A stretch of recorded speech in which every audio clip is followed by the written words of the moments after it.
World UNESCO Heritage Sites. One of the oldest UNESCO World Heritage Sites, known as the Mound of the Dead or Mohenjo Daro in Sindhi, dates back to 2500 BCE. So in Pakistan, we not only are home to all these historical sites, including the Gandhara civilization, we are also home to one of the world's oldest Buddhist sites that you can come across, and you can find them in the surroundings of Islamabad. If you start exploring Islamabad and go towards the Shala Ditta caves, or you go towards Margala Hills, you can find Buddhist stupas there, which actually tell us how rich our culture and tradition is. I come from a constituency where I represent 70,000 Christian voters. The only thing wrong with this country is the perception. We're a very misunderstood people, and there are so many misconceptions about us. I grew up in the United Arab Emirates, and when I went to school, we were perhaps only 4 or 5 Pakistanis in that particular class. And I used to tell my friends from the world over that seeing is believing. We aren't what the media tells you. Our country is nothing like what the Western media portrays, especially. We're a peaceful people, we're a peace-loving people, we're friendly people, and our hospitality is known the world over. As you rightly said, that when people leave Pakistan, they cry. That's how it is. That's what we've learned over the generations and over the period of time, that hospitality is our forte. And as far as peaceful coexistence is concerned, even in our international relations, we've been very consistent. We've been good allies. And we've not left anyone until and unless we have been left by them. So, as a people, I think we need to put across the message of tolerance, of peace, of harmony through our culture. We need to open up to the world. We need to tell the world what we're about and what we mean. And as I said, we have so much to tell the world in terms of our indigenous people, for example. Starting from the indigenous people of Gilgit-Baltistan, high up in the north, going to the Thal deserts down south. We've been blessed with a landscape which has all seasons, which has all terrain. The only problem with us is, as I mentioned, the misconception about us. And we started working towards building a positive image. We're inviting the world to come to Pakistan. We've seen an increase in the number of tourists that come to Pakistan, especially up north.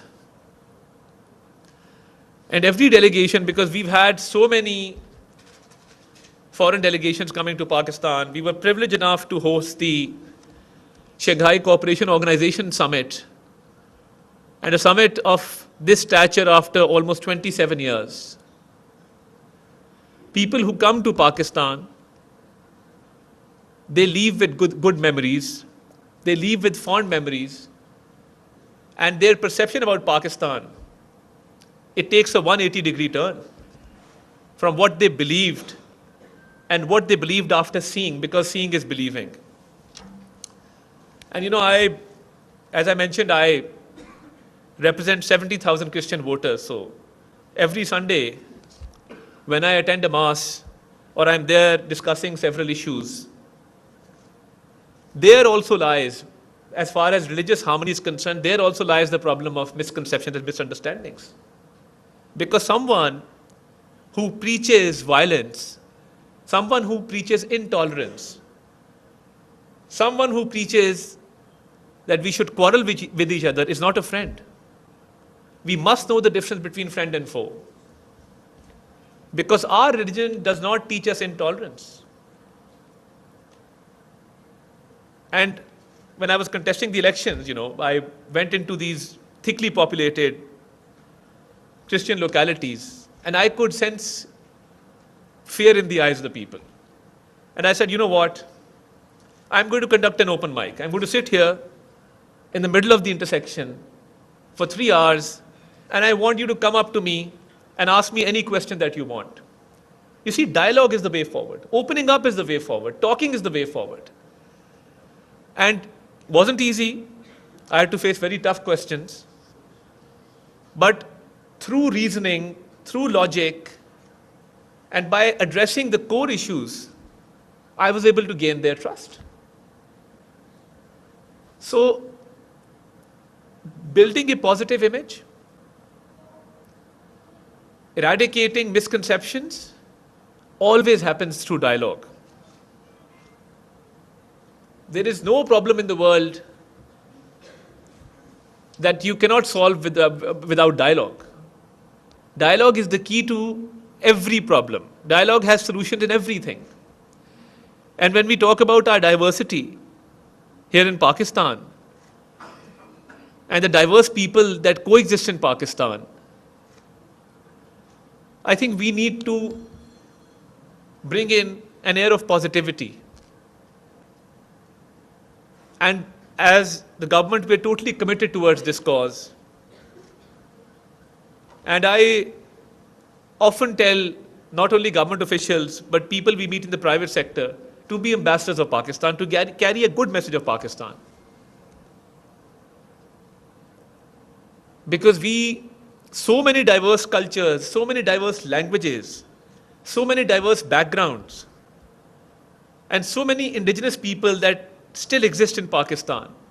And these indigenous people, we are trying our best to revive the dying arts that they practice. In the area of Gilgit-Baltistan, there is a art through which they do certain calculations according to the sun. It's called Surya something, which we are trying to revive now. And we are investing towards that.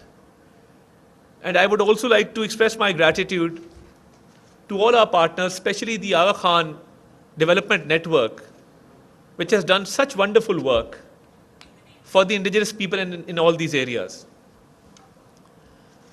So when I say as the government, we stand committed, wherever we've gone the world over, we've seen immense respect for Pakistan.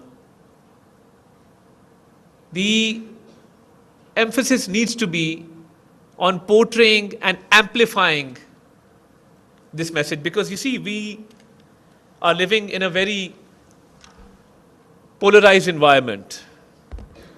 There are regional conflicts, there are global conflicts, and polarization is the order of the day. But when it comes to national interest, when it comes to the culture of the country, when it comes to portraying a soft image of the country, I think this is something that we can come to common grounds on. There's a lot that has been done. There's a lot that can be done. And we fully stand committed towards this cause. And I would like to give a message and to the people of the world that Pakistan is a peaceful place. Pakistan is a beautiful place. And if you come to Pakistan, you will witness that how misconceived and how misunderstood we are the world over. So we're making an all-out effort in order to promote not only our diversity, but our harmony within and outside Pakistan, to give a positive message and to tell the world that, we have such good stories to tell. As far as our heritage sites are concerned, we need to do more. After the 18th Amendment, a lot of these heritage sites have gone to the provinces, and I, as the Minister for Culture and National Heritage, I formed a task force where we are coordinating with the provinces so there are no gaps. And we can not only look after these heritage sites, but we can open them up for the world to see.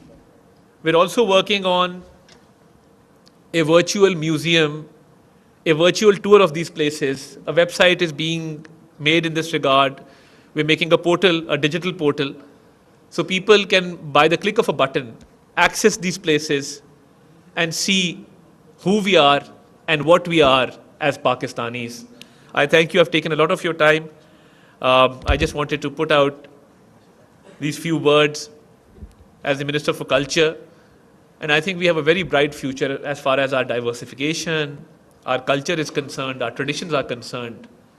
The world just needs to come here and see these diverse cultures and traditions that we practice in Pakistan. Thank you very much. Pakistan Zindabad.